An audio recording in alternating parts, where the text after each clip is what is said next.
Immediately after Israel was established in the promised land of Canaan, it was governed by a system of judges, and God was considered to be their supreme ruler or king. But by the time of 1 Samuel, the people started to demand a human king in order to be like the other nations around them. In spite of God's warnings about this, they persisted with the request, and God obliged. The first human king was Saul, who was soon replaced by David, and this takes us into the book of 1 Kings in the Bible, where the subsequent succession of kings are documented. These transitions of leadership led to a downward spiral and the eventual division of Israel, and throughout it all we see a constant invasion of Baal worship over the years. Satan was still going with Plan A at this point. The pivotal figure was King Ahab, and just as Nimrod's importance was hinted at by the extra attention given to him in Genesis, the same can be said of King Ahab in the book of 1 Kings. The writer makes sure to elaborate on his reign and to tell us his story in greater depth than the other kings. The Bible says of Ahab that he did evil in the Lord's sight, even more than any of the kings before him. This guy was the worst of the worst. There had been bad kings before, but no one touched Ahab. Not only this, but he married a woman called Jezabel, who was the princess daughter of Ethbaal, Canaanite king of Tyre and Sidon, and priest of Astarte. You couldn't get a worse combination of titles, and clearly this was not the kind of family the king of Israel should have been marrying into. For a people that God was intent on keeping undefiled and pure, this marriage would pose significant problems. As expected, soon after their marriage the pollution began. Ahab established a temple for Baal and an Asherah pole in Israel for his wife's sake. An Asherah pole is basically an obscene phallic symbol, otherwise known as an obelisk. But Queen Jezabel was not content to simply allow the worship of Baal and Asherah concurrently with the worship of Israel's true God. She was determined to eliminate worship of the true God altogether. She embarked on a campaign whereby most of God's prophets were killed, and in their place were installed false prophets for Baal and Asherah.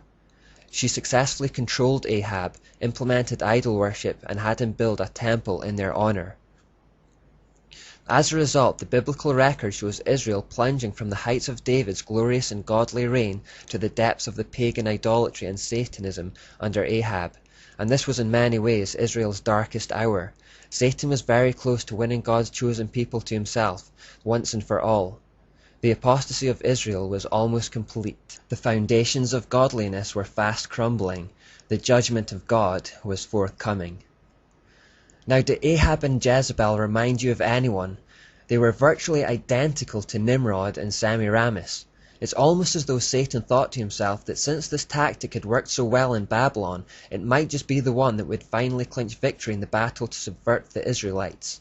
Like when a play or shot works particularly well in sports, you're tempted to use it again in the hope it produces the same result. This is what he was doing. He was attempting to create the same kind of structure within Israel that he had created in Babylon, and was hoping the same end would be achieved. Just as Semiramis had risen to power on the coattails of Nimrod, the evil Jezebel wed herself to Ahab and introduced idolatry into their life as an evil religious practice. This was probably not a marriage of love. Rather, it was a spiritual and political affiliation designed to merge two different kingdoms.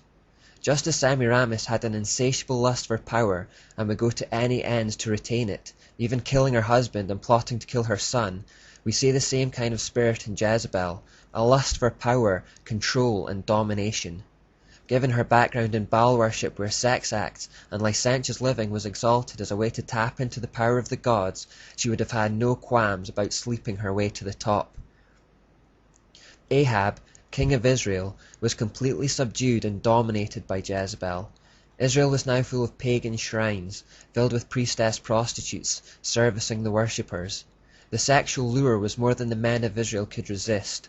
By Jezebel's influence, 10 million Israelites left the worship of God for Baal and Ashtoreth.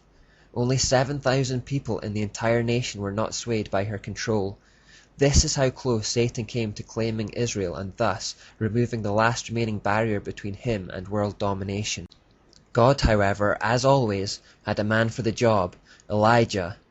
Jezebel had killed most of God's prophets but hadn't managed to get her hands on Elijah yet, and it was he who God used to turn Israel back from the brink. It all took place on Mount Carmel, a direct showdown between God and Baal.